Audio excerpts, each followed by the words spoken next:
சாப்பிட்டியா சார? என்ன சாப்பிட்ட? அப்பா. அப்பா எத்தனை அப்பா சாப்பிட்ட?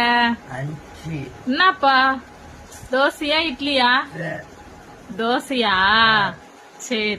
ஷரண் 1 2 3 சொல்லி ஒரு வீடியோ போட்டிருந்தோமா, அதுல சப்ஸ்கிரைப் லைக் எல்லாம் நிறைய வந்திருந்தது. அதுக்கு ஷரனுக்கு ஒரே சந்தோஷம். எடுத்து எடுத்து எடுத்து பாத்துட்டே இருக்கான். எவ்வளவு வியூஸ் போகுது, எவ்வளவு சப்ஸ்கிரைப் வருது. ஜெயிஸ்டிட்ட காமிச்சு காமிச்சு பவ்வோன்னு சொல்லிக்கிட்டே இருக்கான். இல்ல சரண்? அதனால ஷரனை பிடிச்சவங்க எல்லாம் சப்ஸ்கிரைப் பண்ணுங்க, லைக் பண்ணுங்க. இப்ப ஷரண் ஆ சொல்ல போறானா. சொல்லு ஷரண்.